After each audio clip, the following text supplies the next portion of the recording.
நீங்க எல்லாருமே சொல்லுங்க, நீங்க எல்லாம் மனுஷங்களாடா? இந்த போஸ்டர் பாருங்க, ஒரு நம்ம ஸ்ரீலங்கா நபர் ஒருத்தர் இந்தியாக்காரங்கட போட்டை போய் கொள்ளையடிக்க போனதா அவரை பிடிச்சி அடிச்சிருக்கானுங்க. அடிச்சவருக்கு இந்த இடத்துல தலையில எல்லாம் நிறைய காயம். இந்த வீடியோ பார்த்துருப்பீங்க. இல்ல உங்களுக்கு அடிக்கிறதுக்கு யார் அனுமதி அந்த? உங்களோட நாட்டில் இந்தியாவில் எலெக்ஷன் கேட்காங்க அப்படின்ட்டு எங்களோட நாட்டில் நீங்க நல்லா பாருங்க, சீமான் அண்ணா ஜெயிக்கணும், விஜய் அண்ணா ஜெயிக்கணும் சொல்லி ஏஐல எடிட் பண்ணி நகத்தில் போட் போடுற மாதிரி போட்டு எவ்வளோ போஸ்டர் போடுறாங்க இந்தியா உங்களோட நபர்களை சப்போர்ட் பண்ணி. அதை இது நீங்கள் அடிக்கிற நபர் தமிழ் மொழிடா, நீங்களும் தமிழ் தான்.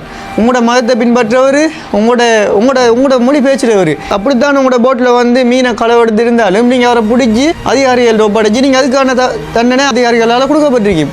நீங்கள் அவரை பிடிச்சி அடித்து ஒரு மனுஷனுக்கு அடித்து அவர் உடம்புல வர காயங்கள் அதே இது உங்களுக்கு வந்து யோசிச்சு பாருங்க.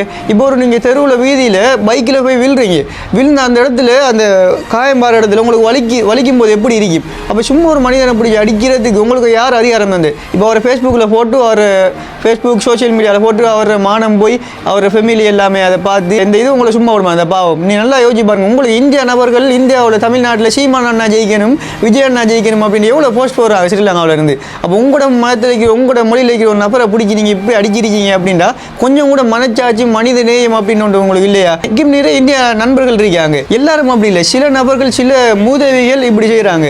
இதுக்கு உரிய சட்ட நடவடிக்கை எடுக்கப்படும். அந்த நபருக்கு அடித்தவங்களுக்கு உரிய சட்ட நடவடிக்கை அவங்கள நாட்டால் எடுக்கப்பட வேணும்.